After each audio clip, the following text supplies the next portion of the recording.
Hello दोस्तों, कैसे हो आप सब। कल आपका टेस्ट जो मैं सॉल्व करा रहा था उसमें आपके 75 क्वेश्चन हो पाए थे। ठीक है, और आगे क्वेश्चन है अभी आपके सामने साथ में। चलिए आपको उसको कवर करवाते हैं।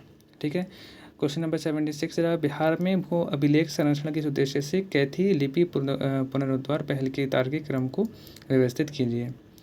इसमें कह रहा है कि दशकों पुराने भूमि मुकदमेबाजी विवादों का समाधान करना। दूसरा, बिहार भूमि पोर्टल पर अंगीकरण करना। और तीसरा, ऐतिहासिक भू अभिलेखों को निकालना। चौथा, देवनागरी लिपि में ऑप्टिकल कैरेक्टर रिकॉग्निशन यानी कि OCR द्वारा अनुवाद करना। बताइए इसमें कौन सा सही क्रम होगा, तार्किक बताइए। दोस्तों देखिए, पहला मैं लगाने की कोशिश करता हूँ। तो पहले नंबर पे आपका तीसरा वाला रहेगा, फिर आपका चौथा कथन रहेगा, फिर आपका दूसरा कथन रहेगा, फिर आपका पहला कथन रहेगा। ठीक है, इसका आंसर आपका ए हो जाएगा। ठीक है ना। अब कैथी लिपि पुनरुद्धार पहल बिहार की भूमि अभिलेखों के संरक्षण के लिए एक संरचनात्मक प्रशासनिक सुधार है। इसकी तार्किक प्रगति इस प्रकार है। चरण 1 में क्या करा जाएगा, इसमें ऐतिहासिक अभिलेखों जिसमें जो खतियान नहीं होता को निकालना रहेगा। और चरण 2 की हम बात करें तो इसमें आधुनिक AI तकनीक द्वारा देवनागरी में उनका अनुवाद करना हो जाएगा, क्योंकि पुरानी लिपि को बढ़ाना कठिन है। ठीक है, चरण 3 की बात करें तो अनुवादित रिकॉर्ड की बिहार भूमि पोर्टल पर डिजिटल रूप से एकीकृत करना रहेगा। और चरण 4 की बात करें तो यह पारदर्शिता अंततः दर्शकों पुराने भूमि विवादों का समाधान करना शामिल रहेगा, जो कि सहायता करती है। ठीक है, क्वेश्चन नंबर 77 देखिए, मुख्यमंत्री वृद्धजन पेंशन योजना के अंकीय रूपांतरण के संबंध में कथनों पर विचार करें। सुविधा पोर्टल फर्जी लाभार्थियों को समाप्त करने के लिए आधारित जैविक पहचान उपयोग करता है।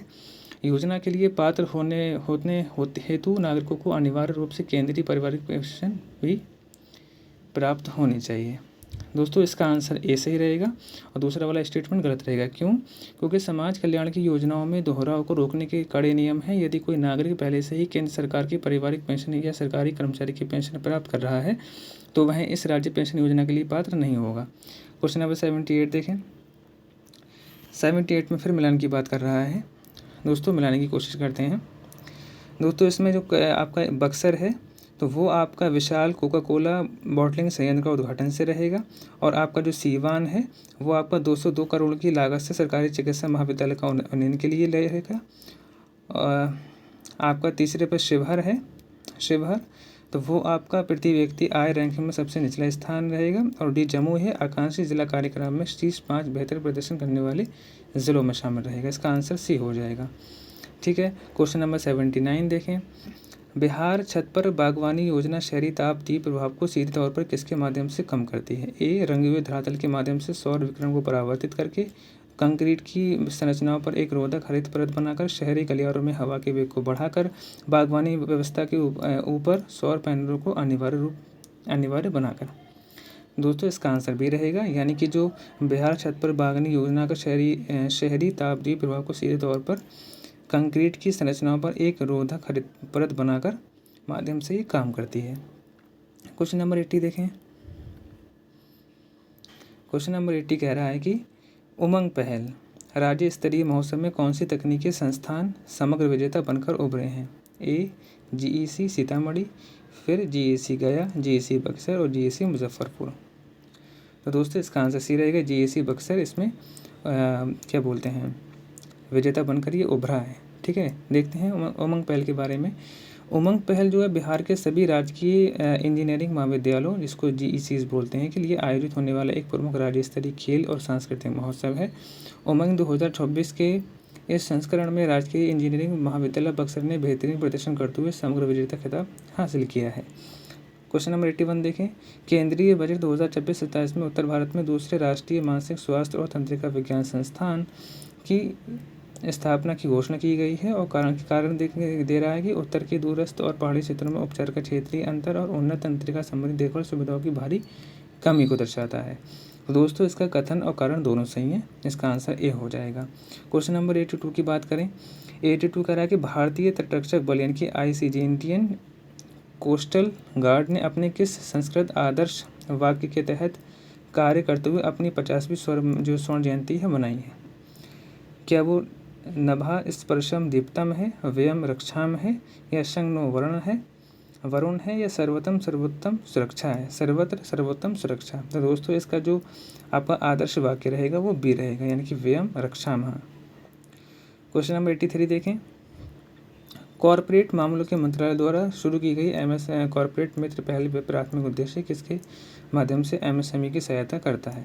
शुरुआती चरण के स्टार्टअप्स के लिए प्रत्यक्ष पूंजी प्रदान करना।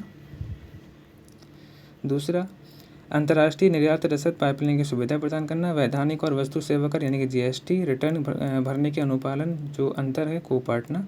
औद्योगिक पार्कों में रियायती अचल संपत्ति को पेश करना। यानी क्वेश्चन नंबर आपका जो 83 है इसका आपका आंसर सी रहेगा, यानी कि जो वैधानिक और वस्तु एवं सेवा कर यानी कि जीएसटी रिटर्न भरने के अनुपालन अंतर को पाटना, ये इसका मेन उद्देश्य है। क्वेश्चन नंबर 84 देखें, रिलायंस ताजिज़ यानी कि रिलायंस ताजिज़ निम्न कार्बन रासायनिक परियोजना के संबंध में कथनों पर विचार कीजिए। यह भारत यूएई संबंधों को कड़ाई से पारंपरिक तेल केंद्रित खरीदार विक्रेता गतिविधि की ओर वापस ले जाता है और मध्य पूर्व, यूरोप और आर्थिक जो गलियारा नहीं आईएमए कॉरिडोर के लिए एक आधारभूत औद्योगिक आधार के रूप में ये काम करता है। बताइए इसमें कथन कितने सही हैं और इसका आंसर क्या रहेगा? दोस्तों क्वेश्चन नंबर जो आपका 84 है उसका आंसर ए रहेगा, यानी कि इसमें कह रहा है ना कि कौन सा कथन सही नहीं है, तो ये जो कथन नंबर 1 है तो वो तो सही नहीं है लेकिन बी सही है इसमें। ठीक है, तो अब ये कथन क्यों गलत है, आइए इसके बारे में थोड़ा सा देख लेते हैं। कथन ए गलत इसलिए है, जो रूवैस में रिलायंस ताजिज़ मेगा केमिकल परियोजना इसके बिल्कुल विपरीत कार्य करती है। भारत यूएई संबंधों को पारंपरिक तेल खरीदार विक्रेता के स्तर पर ऊपर उठाकर उच्च मूल्य वाले पेट्रोकेमिकल सह उत्पादन की दिशा में ले जाती है। ठीक है ना, और इसमें कह रहा है कि खरीदार गतिकी की ओर वापस नहीं ले जाती है, बल्कि कि उच्च मूल्य वाले जो पेट्रोकेमिकल सह उत्पादन की दिशा में की ओर बढ़ाती है, ना कि इसको वापस ले जाती है। और वो तो सही है, इसमें देखने की ज़रूरत नहीं है। तो यानी क्वेश्चन नंबर 85 देखें, म्यूनिख सुरक्षा सम्मेलन में प्रस्तुत भारत के रणनीतिक स्वायत्तता के संबंध में इस राजनीतिक सिद्धांत को किस प्रकार परिभाषित किया जाता है? सभी अंतर्राष्ट्रीय सशस्त्र संघर्षों में पूर्ण तटस्थता और गैर पश्चिमी देशों के साथ कठोर सैन्य गठबंधन बनाना, यह बहुपक्षीय आर्थिक संधियों से पूरी तरह पीछे हटना, या राष्ट्रीय हित के आधार पर स्वतंत्र नीतिगत विकल्प चुनना। दोस्तों बेसिकली क्वेश्चन ये इंटरनेशनल जो हमारी आईआर की जो पॉलिसी होती है, फॉरेन पॉलिसी, वो हम भारत का क्या रुख रहता है तो उसके बारे में बात की गई है ना। तो अपने ज़ाहिर सी बातें जानते हैं कि स्वायत्तता बरतते हुए भारत हर डिसीजन लेता है, यानी कि अपने ऑटोनॉमी, यानी कि हमारा जो हित होता है वो हमेशा पहले रहता है। हम किसी के दबाव में आकर कोई भी फैसला नहीं करते, चाहे भले हम रूस और यूक्रेन का मामला हो, चाहे अमेरिका और ईरान का मामला हो, दोनों में हमने अपने हित के संबंधित हमने फैसला लिया है। तो उसको बेसिकली इसका सही आंसर आपका डी हो जाएगा। जो राष्ट्रीय जो हित होते हैं वो सर्वोपरि रहते हैं। क्वेश्चन नंबर 86 देखें, 75 पथ प्रदर्शक स्टार्टअप्स का वृत्तांत लिखने वाले AI पियोनियर्स ऑफ इंडिया संग्रह को आधिकारिक तौर पर किसके द्वारा प्रकाशित किया गया है? इलेक्ट्रॉनिक्स और IT मंत्रालय और दूसरा नेस्कॉम, फिर अटल इनोवेशन मिशन, फिर भारतीय रिजर्व बैंक। बताइए क्वेश्चन नंबर 86 का क्या रहेगा? इसका आंसर सी रहेगा, यानी कि अटल इनोवेशन मिशन के तहत को शुरू किया गया है। हाल ही में रक्षा के विकास संबंध में कथनों पर विचार करें। अभ्यास वायुशक्ति 2026 में भारत पहली बार लाइव कॉम्पैक्ट थिएटर का अनुकरण पेश किया गया है। नई रॉकेट से मिसाइल फोर्स प्रलय, पिनाका और ब्रह्मोस जैसी संपत्तियों को एक एकीकृत कमान में समेकित करती हैं। स्वदेशी LCA तेजस MK1 वायुशक्ति 2026 के दौरान उपयोग किया जाने वाला प्राथमिक विमान था। तो दोस्तों इसके तीनों कथन सही हो जाएंगे। क्वेश्चन नंबर 88 देखें, असम राइफल्स द्वारा अपनाई गई स्वदेशी असमी सब मिशन गन का वजन असाधारण रूप से हल्का है, जो लगभग कितना है? दोस्तों ऐसे क्वेश्चन BPSC हमेशा पूछा करता है। आप चाहें उसको PYQ जो है उसको आप उठा के जरूर देख लें, आपको सारा अंदाज़ा मिल जाएगा। दोस्तों इसका आंसर सी हो जाएगा। जो सही जो ग्राम है इसका वो 2 किलोग्राम है। ठीक है, असम राइफल का। क्वेश्चन नंबर 89 है, carbon capture utilisation and storage यानी कि CCUS के लिए $2 बिलियन का विशाल वित्तीय पैकेज रणनीतिक रूप से किसे लक्षित करता है? हल्के शहरी वाहनों के धुएं से होने वाले उत्सर्जन को कम करना, या इस्पात और सीमेंट जैसे प्रदूषण को कम करने में कठिन क्षेत्रों को कार्बन मुक्त करना, या सौर ऊर्जा ग्रिड को कार्बन तटस्थ विकल्पों से बदलना, या आवासीय आंतरिक हवासी वायुमंडलीय प्रदूषकों को छानना। बताइए। तो दोस्तों क्वेश्चन नंबर जो 89 है इसका सही आंसर बी हो जाएगा।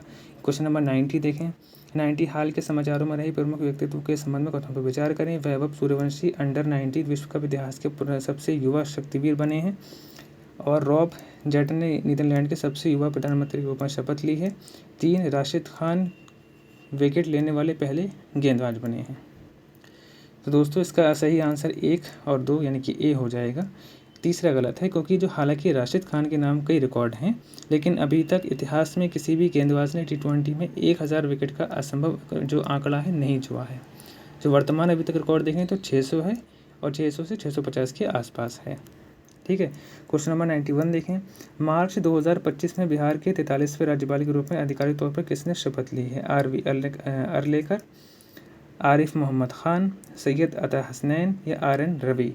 तो दोस्तों सब जानते हैं हाल ही में जो 43वें राज्यपाल बने हैं वो सैयद अता हसनैन हैं। ठीक है। उनका जो प्रशासनिक अनुभव है वो बहुत ज़्यादा है। वो रिटायर्ड लेफ्टिनेंट जनरल सैयद अता हसनैन बिहार के 43वें राज्यपाल बने, यानी कि वो पहले लेफ्टिनेंट जनरल पद पे थे, तो वहाँ से जब उन्होंने रिटायरमेंट ली है उसके बाद वो बिहार के राज्यपाल बने हैं। तो शायद ये बिहार के इतिहास में पहली बार होगा जो कि एक सेना के व्यक्ति वहाँ आके गवर्नर पद पे आयुक्त हुआ है या नियुक्त हुआ है। क्वेश्चन नंबर 92 देखें। औद्योगिक समूह के लिए 40% हरित क्षेत्र अनिवार्य करने वाला नया राज्य निर्देश मुख्य रूप से किसे लक्षित करता है? पास की नदियों में सतही जल के बहाव को कम करना, या तटीय विद्युत उत्पादन के लिए जैविक कचरा प्रदान करना, या स्थानीय हस्तशिल्प के लिए रियायती कच्ची लकड़ी उपलब्ध कराना, या औद्योगिक वायु और ध्वनि प्रदूषण के मानकों को कम करना? तो दोस्तों इसका सही आंसर डी हो जाएगा। क्वेश्चन नंबर 93 देखें। बिहार में हाल ही में स्वीकृत ग्रीनफील्ड अंतर्राष्ट्रीय विमान केंद्र का निर्माण कहाँ किया गया है? ए राजगीर, बी बिहटा, सी सोनपुर, डी पूर्णिया? तो दोस्तों बिहटा में स्थापित किया गया है, इसका आंसर बी हो जाएगा। और 94 देखें। प्रत्येक पंचायत में बहुउद्देशीय पैक्स स्थापित करने रणनीतिक बदलाव का मूल उद्देश्य क्या है? राज्य स्तरीय कृषि निर्यात तंत्र का विकेंद्रीकरण करना, या ग्रामीण ऋण संस्थाओं को व्यापक केंद्रों में विविधतापूर्ण बनाना, निजी सूक्ष्म वित्त संस्थानों को पूरी तरह समाप्त करना, या स्थानीय उर्वरकों के थोक वितरण को निजीकरण देना? तो दोस्तों इसका आंसर बी हो जाएगा, यानी कि ग्रामीण ऋण संस्थाओं को व्यापक केंद्रों में विविधतापूर्ण बनाना इसका मेन उद्देश्य रहेगा। क्वेश्चन नंबर 95 देखें कि मेसोजोइक युग के अनुकरण वाला बिहार का पहला कृत्रिम बुद्धिमत्ता यानी कि AI आधारित डायनासोर पार्क कहाँ स्थापित है? ए राजगीर, बी वाल्मीकि, सी बोधगया, डी वैशाली? दोस्तों राजगीर में इसको स्थापित किया गया, इसका आंसर ए हो जाएगा। ठीक है। बेसिकली इको टूरिज्म और शैक्षिक पर्यटन को बढ़ावा देने के लिए राजगीर में बिहार का पहला AI आधारित डायनासोर पार्क बनाने की योजना है, और जिसमें मेसोजोइक युग की कृत्रिम बुद्धिमत्ता आधारित जो आकृतियाँ हैं वो देखी जा सकेंगी। क्वेश्चन नंबर 96 देखें। हमारा बिहार हमारी सड़क अनुप्रयोग की प्राथमिक कार्यात्मक उपयोगिता क्या है? राज्य के राजमार्गों पर वास्तविक समय में टोल संग्रह की निगरानी करना, राज्य ड्राइविंग लाइसेंस के नवीकरण को अंकीकृत करना, भारी परिवहन वाहनों के लिए GPS नेविगेशन की सुविधा प्रदान करना, या डी ग्रामीण बुनियादी ढांचे के नागरिक नेतृत्व वाले सामाजिक अंकेक्षण को सक्षम बनाना? बताइए दोस्तों इसका आंसर डी रहेगा, यानी कि जो हमारा बिहार हमारे सड़क अनुप्रयोग की जो प्राथमिक कार्यात्मक उपयोगिता है वो ग्रामीण बुनियादी ढांचे के नागरिक नेतृत्व वाले सामाजिक अंकेक्षण को यानी कि ऑडिटिंग को सक्षम बनाना रहेगा। ठीक है। क्वेश्चन नंबर 97 देखें। 97 कह रहा है कि 87 करोड़ रुपए की बिहार वन एकीकृत अंकीय गेटवे परियोजना का कार्यान्वयन कौन सी नोडल एजेंसी कर रही है? बिहार राज्य प्रदूषण नियंत्रण बोर्ड, बिहार राज्य इलेक्ट्रॉनिक्स विकास निगम, या बिहार राज्य सड़क विकास निगम, या बिहार औद्योगिक क्षेत्र विकास प्राधिकरण? दोस्तों इसका आंसर भी रहेगा, यानी कि बिहार राज्य इलेक्ट्रॉनिक्स जो विकास निगम है इसके द्वारा 87 करोड़ रुपये की बिहार वन एकीकृत अंकीय गेटवे परियोजना का कार्यान्वयन किया जा रहा है। क्वेश्चन नंबर 98 देखें। 7 निश्चय 3 2025 से 30 कार्य योजना के संबंध में कथनों पर विचार करें। यह स्पष्ट रूप से 2030 तक बिहार की प्रति व्यक्ति आय में 100% वृद्धि का लक्ष्य रखता है। यह भारी निर्माण पर ध्यान केंद्रित करने के लिए महिलाओं के लिए वित्तीय सहायता को पूरी तरह समाप्त करता है, या इसका लक्ष्य MSME समूह के तीव्र विकास के माध्यम से 1 करोड़ रोजगार प्रदान करना है। तो दोस्तों जो क्वेश्चन नंबर आपका जो 99 है तो इसका सही आंसर सी रहेगा, यानी कि 1 और 3। ठीक है, क्योंकि जो क्वेश्चन कथन आप पर 2 है तो ये कार्य योजना महिलाओं के लिए वित्तीय सहायता को समाप्त नहीं करता, बल्कि वास्तव में महिला सशक्तिकरण और सूक्ष्म उद्यमिता जिसको हम जीविका और MMRI के माध्यम से तीसरे चरण का एक केंद्रीय और उच्च वित्त पोषित स्तंभ मानते हैं। और क्वेश्चन नंबर 100 देखें। बिहार अर्धचालक नीति 2026 के संबंध में कथनों पर विचार करें। यह 60% तक राज्य स्तरीय पूंजीगत सहायता प्रदान करता है, जो केंद्रीय सहायता सीमा में काफ़ी अधिक है। यह स्वीकृत निवेश के प्रत्येक 100 करोड़ रुपए के लिए 1 रुपये प्रति एकड़ की सांकेतिक दर पर औद्योगिक भूमि प्रदान करता है। बताइए इसमें कथन कितने सही हैं? तो दोस्तों कह रहा है सही नहीं है, इसमें आपका सही जो नहीं है वाला कथन है वो ए हो जाएगा, दूसरा कथन बिल्कुल सही है। क्यों? क्योंकि बिहार अर्धचालक नीति यानी कि जो अर्ध सेमीकंडक्टर है 2026 राज्य स्तर पर जो अपनी अतिरिक्त पूंजी का सहायता है वो प्रदान करती है, लेकिन 60% नहीं है बल्कि 25% राज्य सहायता प्रदान करती है, जिसे केंद्र की 50% सहायता के साथ मिलाने पर टोटल 75% वित्तीय पैकेज बनता है। अकेले राज्य का हिस्सा केंद्रीय सीमा से अधिक नहीं हो सकता या नहीं है। ठीक है, क्वेश्चन नंबर 101 देखें। क्वेश्चन नंबर 101 कह रहा है कि बिहार बजट 2026-87 कथनों पर विचार करें। राज्य का सकल जो GSDP 50% की विकास दर के साथ 13.1 लाख करोड़ रुपए तक पहुंचने का अनुमान है। राज्य ने सफलतापूर्वक सकल राज्य घरेलू उत्पाद के 3% की राजस्व घाटे की ओर संक्रमण किया है। तो दोस्तों इसका सही आंसर ए हो जाएगा, यानी कि दोस्त का कथन गलत है। अब दो क्यों गलत है आइए देखते हैं। दो कथन गलत इसलिए है क्योंकि जो राज्य ने किसी बड़े राजस्व घाटे की स्थिति को नहीं अपनाया है और संरचनात्मक राजकोषीय अनुशासन के कारण बिहार ने सफलतापूर्वक राजस्व जो अधिशेष है यानी कि रेवेन्यू सरप्लस को बनाए रखा है और वित्तीय उत्तरदायित्व अधिनियम के नियमों का पालन भी किया है। क्वेश्चन नंबर 102 देखें। बिहार खेल महोत्सव संग्राम 2026 के बारे में निम्नलिखित कथनों पर विचार करें। इसमें राज्य के सभी प्रमंडलों में 9 पूर्णतः आवासीय उत्कृष्ट केंद्र स्थापित करना शामिल है।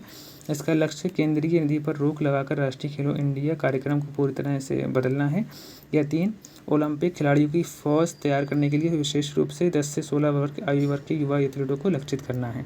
तो बताइए दोस्तों इसमें कौन सा कथन सही रहेंगे। तो दोस्तों इसका आंसर आपका सी रहेगा, यानी कि 1 और 3 तो सही है, लेकिन इसका 2 कथन गलत है। अब क्यों गलत है आइए देखते हैं। क्योंकि इसमें कह रहा है कि इसका जो उद्देश्य है वो राष्ट्रीय खेलो इंडिया कार्यक्रम को बदलना या प्रतिबंधित करना नहीं है, बल्कि यह केंद्रीय योजनाओं के साथ तालमेल को बिठाता है और स्थानीय स्तर पर बुनियादी ढांचे के निर्माण के लिए उन विधियों का लाभ भी उठाता है। तो इसलिए ये कथन गलत हो जाएगा। क्वेश्चन नंबर 103 देखें। मार्च 2026 तक बिहार के निम्नलिखित स्थानों को उनकी संबंधित विशाल परियोजना के साथ सम्मिलित कीजिए। दोस्तों ये परियोजना से संबंधित क्वेश्चन इतना इंपॉर्टेंट माना जा रहा है क्योंकि 2025 का आप जो पेपर देखेंगे जो सितंबर माह में हुआ था, तो योजना इसमें सेम डिक्टो ऐसी ही पूछी हैं। ठीक है, तो पैटर्न को ध्यान रखते हुए क्वेश्चन को समझने का प्रयास करें, क्योंकि करंट का वेटेज बहुत ज़्यादा है। बार बार मैं आपको कह रहा हूँ इस पर बहुत ज़्यादा फोकस करने की आवश्यकता है। ठीक है, तो आइए इसको मिलान करते हैं। दोस्तों मैं इसको मिलाने की कोशिश करता हूँ, आप भी इसको मिलाने की कोशिश करिएगा। ठीक है, आप मेरे से पहले मिलाने की कोशिश करिएगा। ठीक है ना, बात को मैं इसको मिलवा ही कराऊंगा। ठीक है, चाहे वीडियो को आप पॉज करके इसको खुद मिलाने की कोशिश करिएगा। तो दोस्तों इसका सही आंसर जो है आपका डी हो जाएगा, यानी कि ए का 3 हो जाएगा, बी का 1 हो जाएगा, सी का आपका 2 हो जाएगा और डी का 4 हो जाएगा। ठीक है, क्वेश्चन नंबर 104 देखें। इसमें कह रहा है कि बिहार सरकार ने सभी जो नए पेय संयंत्रों के लिए जो पैट पुनर्चक्रण सुविधाओं और शून्य तरल विसर्जन मानकों को अनिवार्य कर दिया है। कारण की बात करें तो राज्य का जो लक्ष्य है विस्तारित उत्पादक उत्तरदायित्व लागू करना है और ग्रामीण केंद्रों पर औद्योगिक भूजल संदूषण को कड़ाई से रोकना है। तो दोस्तों इसका कथन और कारण दोनों सही हैं, इसका आंसर ए रहेगा। 105 देखें।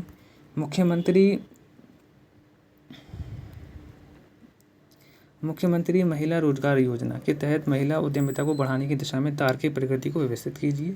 ग्रामीण स्वरोजगार प्रशिक्षण संस्थानों के माध्यम से अनिवार्य उद्यमिता प्रशिक्षण, गरीबी रेखा से नीचे यानी कि BPL अत्यंत पिछड़ा वर्ग और EBC परिवारों से पात्र लाभार्थियों की पहचान करना, या स्थानीय आपूर्ति श्रृंखलाओं में एकीकरण, बढ़ी हुई 2 लाख रुपए की वित्तीय सहायता का वितरण।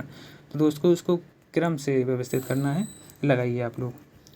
दोस्तों मैं लगाने की कोशिश करता हूँ। 2 पहले नंबर पे आएगा, फिर कथन 1 दूसरे नंबर पे आएगा, कथन 4 तीसरे नंबर पे आएगा और कथन 3 आपका चौथे नंबर पे आएगा। तो इसका सही आंसर बी हो जाएगा। क्वेश्चन नंबर 104 देखें। किस राज्य ने समान नागरिक संहिता लागू करने वाला दूसरा राज्य बनने की तैयारी की घोषणा की है। ए असम, बी मध्य प्रदेश, सी गुजरात, 4 हरियाणा। तो दोस्तों सही आंसर इसका ए हो जाएगा क्योंकि असम ने तैयारी कर ली है। 107 देखें। ट्रांसजेंडर व्यक्ति अधिनियम में 2026 के संशोधन बुनियादी तौर पर प्रक्रियात्मक ध्यान किस ओर केंद्रित किया है। स्वायत्त आत्म अनुभूत पहचान के अधिकारों का विस्तार करना, या कानूनी मान्यता को कड़ाई से केवल शहरी केंद्रों तक सीमित करना, या सभी राज्य प्रायोजित कल्याणकारी आरक्षणों को समाप्त करना, या चिकित्सा प्रशासनिक प्रमाणीकरण मानदंडों को अनिवार्य बनाना। दोस्तों इसका सही आंसर डी रहेगा। विश्व प्रसन्नता रिपोर्ट 2026 में भारत की आधिकारिक रैंक क्या है। तो दोस्तों भारत की रैंक 126 भी आप सब जानते हैं। क्वेश्चन नंबर 109 देखें। 109 कह रहा है कि वर्ष 2024 में प्राकृतिक गैस के लिए आवश्यक वस्तु अधिनियम को लागू करना रणनीतिक रूप से किस लिए तैयार किया गया था।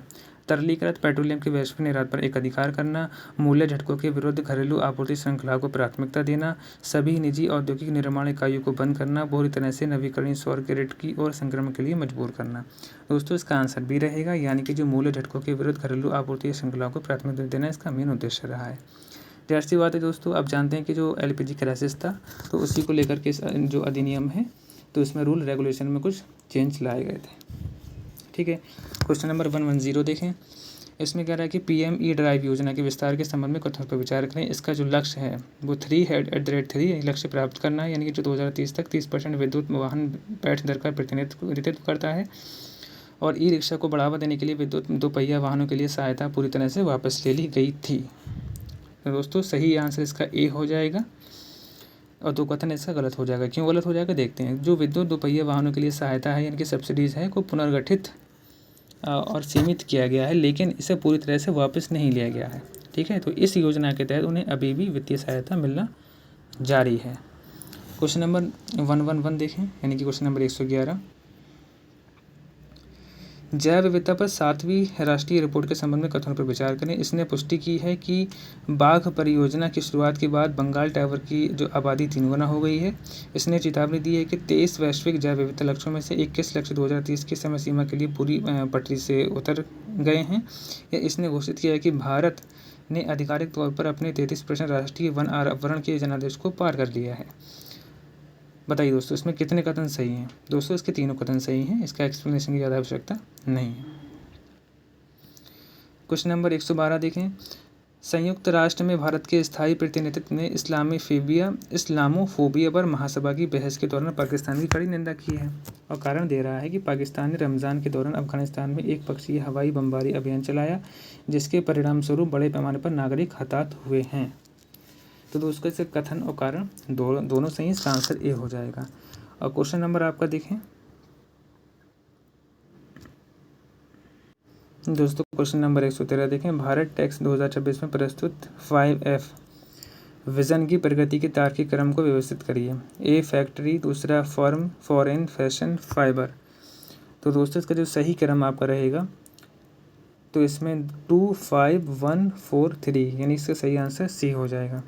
केंद्रीय बजट वित्त वर्ष 2027 में सकल कर राजस्व का अनुमान कितना है? 34.04 लाख करोड़, 64.04 लाख करोड़, 54.04 लाख करोड़ या फिर 44.4 लाख करोड़। तो दोस्तों क्वेश्चन नंबर जो आपका 114 है इसका आंसर डी रहेगा, यानी कि जो अनुमान है 44.0 लाख करोड़ रखा गया है। क्वेश्चन नंबर 115 देखें। भारत में बढ़ता घरेलू ऋण से जीडीपी अनुपात 41.3% मुख्य रूप से किस प्रकार आर्थिक स्थिरता के लिए खतरा है? संप्रभु देश विदेशी उधारों की समाप्ति करके या ब्याज दर के झटकों के विरुद्ध उपभोक्ता के नियंत्रण को कमज़ोर करके, या ब्याज दर के झटकों के या सूक्ष्म ऋणदाताओं की तत्काल जो लाभ प्रदाता है उसको बढ़ाकर, या आपका केंद्रीय बैंक को अतिरिक्त फिएट मुद्रा छापने के लिए मजबूर करके। बताइए क्वेश्चन नंबर 116 है उसका सही आंसर क्या रहेगा? तो दोस्तों क्वेश्चन नंबर जो 116 है सही इसका बी रहेगा। क्वेश्चन नंबर 115 पड़ गया। क्वेश्चन नंबर जो 15 इसका हाँ सही आंसर बी है। और क्वेश्चन नंबर 116 देखें। मार्च 2026 में भारत के जो जीएसटी संग्रह के संबंध में कथनों पर विचार करें। कुल संग्रह ने पहली बार ऐतिहासिक 2 लाख करोड़ के आंकड़ों को पार किया है। गिरती खपत के कारण बिहार के जीएसटी संग्रह में 14% का संकुचन देखा गया है। दोस्तों इसका सही आंसर कह रहा है, इसमें सही आंसर कौन सा नहीं है? तो बी तो इसका सही है, एक तो सही है लेकिन बी इसमें गलत हो जाएगा। क्यों? आइए इसको देखते हैं। कथन 2 कह रहा है कि गलत क्यों है। देखो बिहार में 14% जो संकुचन है, ठीक है, नहीं देखा गया है। इसके विपरीत भारी पूंजीगत व्यय यानी कैपिटल एक्सपेंडिचर, जिसको हम कैपेक्स कहते हैं, और बढ़ते उपयोग के कारण इस अवधि के दौरान बिहार के जो जीएसटी है, ठीक है, तो संग्रह में मजबूत सकारात्मक वृद्धि दर्ज की, न कि कमी। ठीक है ना, इसलिए कथन 2 आपका गलत हो जाए, कथन 1 सही है। क्वेश्चन नंबर 117 देखें। भारत की विदेशी मुद्रा यानी कि फॉरेक्स और मुद्रा मापदंडों के संबंध में कथनों पर विचार करें। पूंजी बहिर्प्रवाह के कारण भारतीय रुपये प्रति अमेरिकी डॉलर 95 के रिकॉर्ड नीचे स्तर पर पहुंच गया है और इसी समान अवधि के दौरान भारत के विदेशी मुद्रा भंडार में तेजी वृद्धि हुई है। बताइए। तो दोस्तों इसमें कह रहे हैं कौन सा कथन सही है? तो क्वेश्चन नंबर जो 117 है उसका पहला तो सही है, लेकिन जो दूसरा तो सही है लेकिन पहला गलत है। अब क्यों गलत है? क्योंकि भारतीय रुपये में भारी अस्थिरता देखी गई, लेकिन यह प्रति अमेरिकी डॉलर 95 के रिकॉर्ड के निचले स्तर तक नहीं गिरा है, बल्कि 83 और 84 के आसपास रहा है ना। 95 तक गिरना एक बड़ी आर्थिक विफलता का संकेत होता है, ना कि उभरती अर्थव्यवस्था का। क्वेश्चन नंबर 118 देखें। खाड़ी शांति के लिए चीन पाकिस्तान की 5 सूत्री पहल सकारात्मक रूप से प्रदर्शित करती है। संयुक्त राष्ट्र सुरक्षा परिषद के जनादेश का पतन करना, क्षेत्रीय मध्यस्थता में गैरी पश्चिमी शक्तियों की भूमिका, बढ़ती भूमिका, मध्य पूर्व से एशियाई निवेशों की पूर्ण वापसी, या एक एकीकृत एशियाई सैन्य कमान संरचना की स्थापना। बताइए। तो दोस्तों इसका आंसर भी रहेगा क्षेत्रीय मध्यस्थता में गैर पश्चिमी शक्तियों की बढ़ती भूमिका। क्वेश्चन नंबर 120 देखें। मार्च 2026 तक राष्ट्र को उनकी विशिष्ट भू राजनीतिक घटनाओं के साथ सम्मिलित कीजिए। दोस्तों फिर ये कथन मिलाने वाला आ गया है, बहुत ही अच्छा पैटर्न है लोगों का, जो कि वीपीएससी ऐसा पूछता भी है। दोस्तों इसको मिलाने की कोशिश करते हैं। देखो आपका दोस्तों जो स्लोवेनिया है उसका 2 हो जाएगा, यानी कि एक अत्यधिक खंडित संसदीय चुनाव संपन्न हुआ है यहाँ पे। और आपका संयुक्त राज्य अमेरिका है, तो ईरान पर हमलों में देरी के लिए 10 दिन का विस्तार दिया गया है। फ्रांस की बात करें तो फ्रांस में G7 विदेश मंत्रियों की बैठक की मेज़बानी की गई है। और इंडोनेशिया की बात करें तो यूनिफिल है वो शांति रक्षकों के लिए मरणोपरांत पदोन्नति जारी की है उन्होंने। ठीक है, तो क्वेश्चन नंबर आपका डी हो जाएगा, आंसर नंबर डी हो जाएगा। क्वेश्चन नंबर 121 देखें। किस शहर को आधिकारिक तौर पर आंध्र प्रदेश की एकमात्र राजधानी के रूप में नामित किया गया है, जिसे तीर राजधानी कहा योजना समाप्त हुई? विशाखापत्तनम, अमरावती, कुर्नूल या विजयवाड़ा? बताइए। तो दोस्तों जो इसका सही आंसर है आपका अमरावती हो जाएगा, जो कि काफ़ी टाइम से प्रस्तावित भी थी। क्वेश्चन नंबर 122 देखें। कालिंजर किले की राष्ट्रीय भू विरासत स्थल के नामित करने का मुख्य उद्देश्य संरक्षण क्या है? ब्रिटिश साम्राज्य द्वारा निर्मित मध्यकालीन शस्त्रागार, दुर्लभ प्री कैम्ब्रियन अग्नि चट्टानें और विंध्यन बलुआ पत्थर, या स्वतंत्रता के बाद निर्मित आधुनिक हाइड्रोक्लोरिक बहुत बुनियादी ढांचा, और हिमालयी क्षेत्र में पाई जाने वाली रुद्रप्राय उच्च ऊंचाई वाली वनस्पतियाँ? तो दोस्तों इसका सही आंसर दोस्तों इसका बी रहेगा, यानी कि दुर्लभ प्री कैम्ब्रियन अग्नि चट्टानें जो विंध्य बलुआ पत्थर। ठीक है। क्वेश्चन नंबर 123 देखें। वर्ष 2026 में ब्रिटिश ब्रॉडकास्टिंग ऑपरेशन यानी कि BBC के नए महानिदेशक रूप कौन नियुक्त किए गए हैं? Matt Brittin, Tim Davie, Jean Jaden या संजय कुमार मिश्रा? तो दोस्तों इसका आंसर बी हो जाएगा, टीम डेवी को इसका नया जो महानिदेशक है वो नियुक्त किया गया है। वर्ष 2026 में फिलीपींस द्वारा प्रस्तावित आसियान भू आर्थिक समूह संरचनात्मक रूप से किस प्रकार कार्य करता है? दक्षिण पूर्व एशिया में विश्व व्यापार संगठन का स्थान लेना, या दक्षिण चीन सागर के समुद्री सीमा को विसैन्यीकृत करना, या सभी सदस्य देशों में एक एकल फिएट मुद्रा स्थापित करना, या वैश्विक आपूर्ति झटकों को एकीकृत पूर्व अनुमान आधारित समाधान प्रदान करना? तो दोस्तों सही आंसर इसका डी हो जाएगा। क्वेश्चन नंबर 125 देखें। तो कह रहा है कि वर्ष 2026 में एबेल पुरस्कार गर्ड फल्टिंग्स को उनके किस क्षेत्र में क्रांतिकारी योगदान के लिए दिया गया है? क्वांटम क्रिप्टोग्राफी, अंकगणितीय बीजगणितीय ज्यामिति, या कृत्रिम तंत्रिका संजाल, या जलवायु प्रतिरूपण? तो दोस्तों सही आंसर इसका बी हो जाएगा, यानी कि अंकगणितीय बीजगणितीय ज्यामिति। इसको बोलते हैं arithmetic algebraic geometry. Sorry. Question number 126 देखें। इसमें कह रहा है कि रूस ने तुंगसुका M1 प्रणालियों की खरीद या सुनिश्चित करती है कि भारतीय सेना क्या बनाए रखें? उच्च ऊंचाई वाले उपग्रह विनाश की क्षमता, लंबी दूरी की अंतर्महाद्वीपीय बैलिस्टिक मिसाइल निवारण, यंत्रीकृत सैन्य टुकड़ों के लिए बहुस्तरीय हाइब्रिड गन मिसाइल सुरक्षा, या परमाणु पनडुब्बी की सतह के नीचे ध्वनि ट्रैक? तो दोस्तों इसका सही आंसर सी हो जाएगा, यानी कि इसका जो मेन जो सुनिश्चित करना है ताकि भारतीय सेना रखें, इसका मेन उद्देश्य क्या है? वो यंत्रीकृत सैन्य टुकड़ों के लिए बहुस्तरीय हाइब्रिड गन मिसाइल सुरक्षा रखना। दोस्तों क्वेश्चन नंबर 127 देखें। नाविक उपग्रह समूह को मार्च 2026 में एक रणनीतिक परिचालन संकट का सामना करना पड़ा। तो कारण की है IRNSSIF पर रूबिडियम परमाणु घड़ी की विफलता ने सक्रिय उपग्रहों की संख्या को 3D स्थिति निर्धारण के लिए आवश्यक न्यूनतम 4 से कम कर दिया गया है। बताइए इसका कथन कारण दोनों सही हैं कि गलत हैं? तो दोस्तों इसके कथन और कारण दोनों सही हैं, इसका आंसर ए हो जाएगा। क्वेश्चन नंबर 128 देखें। इसमें कह रहा है कि बीबीसीआई का जो मिताली राज को colonel CK Naidu lifetime achievement पुरस्कार देने का निर्णय क्या दर्शाता है? पुरुषों के घरेलू प्रारूप में महिला को अनिवार्य समावेश, खिलाड़ियों का मूल्यांकन केवल T20 के फ्रेंचाइजी मानकों पर करने की और बदलाव, या महिला राष्ट्रीय क्रिकेट कोचिंग स्टाफ का निजीकरण, या सर्वोच्च क्रिकेट सम्मानों में पारंपरिक लैंगिक बाधाओं को अंत करना। तो दोस्तों क्वेश्चन नंबर 128 का सही आंसर इसका डी हो जाएगा। और क्वेश्चन नंबर 129 देखें, सिपरी 2025 की रिपोर्ट के बारे में देखें। भारत ने सभी हथियारों के आयात को सफलतापूर्वक समाप्त कर दिया गया है और शुद्ध निर्यातक बन गया है। रूस भारत का शीर्ष हथियार आपूर्तिकर्ता बना है, हालांकि इसकी कुल प्रतिशत हिस्सेदारी कम है।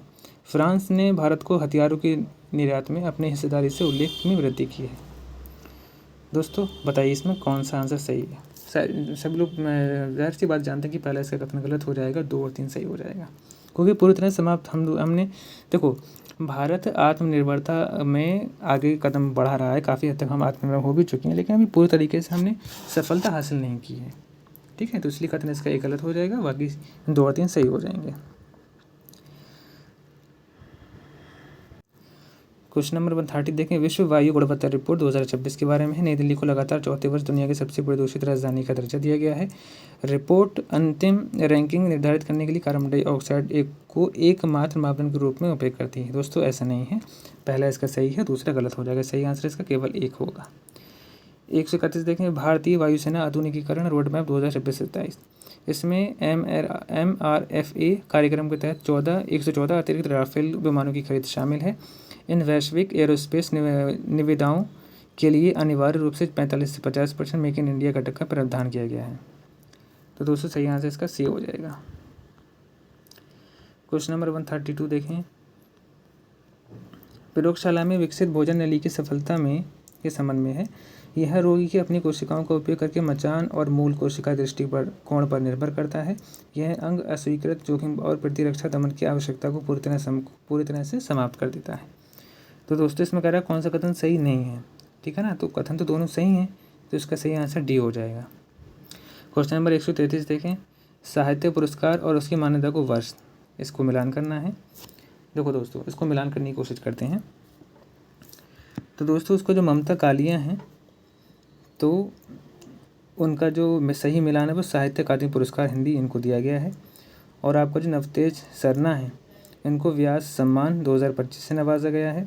और आपके जो ताइवान ट्रेवलॉग है, उनको बुकर शॉर्ट लिस्ट में पहली बार ताइवानी रचना के नाम से इनको दिया गया है। और आपका जो सूर्यबाला है, उनको व्यास सम्मान 2025 से नवाजा गया है। ठीक है दोस्तों, यानी कि जो सॉरी मैं इसमें एक गलत मिलान करके इसका सही आंसर भी हो जाएगा, सब जानते हैं। जो नवतेज सारना है, उनको जो साहित्य पुरस्कार है अकादमी पुरस्कार अंग्रेज़ी में दिया गया है। ठीक है, बाकी जो व्यास वाला है वो आपका जो सूर्य वाला है उनको व्यास सम्मान दिया गया है, डी का 1 हो जाएगा। क्वेश्चन नंबर 134 देखें, डॉक्टर अदिति सेन डे मुख्य रूप से किस शोध के लिए GTP बिरला पुरस्कार जीतने वाली पहली महिला भौतिक विज्ञानी बनी है? क्वांटम सूचना और संगणना में, या एक्स्ट्रा गैलेक्टिक रेडियो खगोल विज्ञान में, या ऊर्जा कण त्वरक में, या गहरे समुद्र के हाइड्रोथर्मल वेंट में। तो सही दोस्तों इसका आंसर ए हो जाएगा, यानी कि इनको जो मुख्य महिला पहली बनी है वो क्वांटम सूचना और संगणना के उसमें बनी है। क्वेश्चन नंबर 135 देखें, GISC मूनशॉट परियोजना के बारे में है। इसमें जो ब्रेन को प्रोसेसर है उसका कार्यात्मक क्रम को व्यवस्थित करें।